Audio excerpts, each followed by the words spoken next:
중국 후베이성 우한시 신종 코로나 바이러스로 연일 확진자가 증가하며 10,000명 수준 이상으로 늘어난 가운데 한국을 비롯한 전 세계 60여 개국은 중국인 금지와 중국 항공편 금지 등 강력한 대응에 나섰습니다.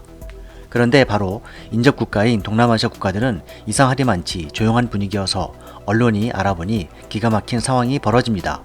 인도네시아는 보건부 장관이 그냥 충분히 먹고 움직이면 걱정할 필요 없다고 호언장담하는가 하면 캄보디아 훈센 총리는 마스크는 괜한 공포 분위기를 조성한다며 마스크를 쓰면 누구든 기자회견장에서 쫓아내겠다고 소리쳤다고 합니다.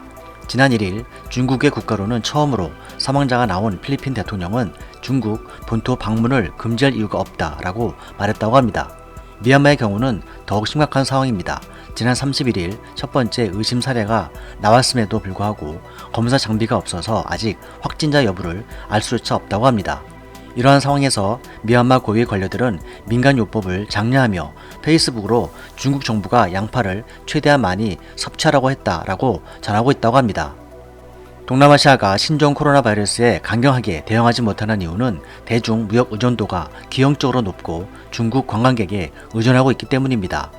NYT 뉴욕타임스는 이에 대해 동남아는 중국 이외의 지역으로는 가장 많은 코로나 바이러스 환자를 보유하고 있다. 하지만 일부 정부는 무시하고 있다면서 초강대국인 중국을 불쾌하게 만들 것을 우려해 전염병 위협을 의도적으로 경시함으로 바이러스가 더 빠르게 퍼질 수 있는 구멍이 되고 있다고 경고합니다.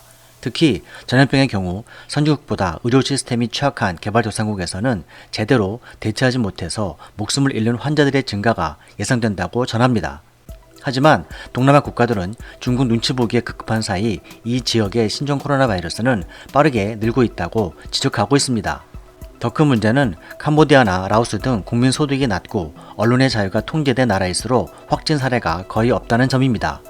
캄보디아는 현재 수만 명의 중국 노동자가 머물러 있고 설 연휴 이후 약 3,000명의 중국인들이 입국했지만 지금까지 확인된 감염 사례는 단 한 건에 불과합니다.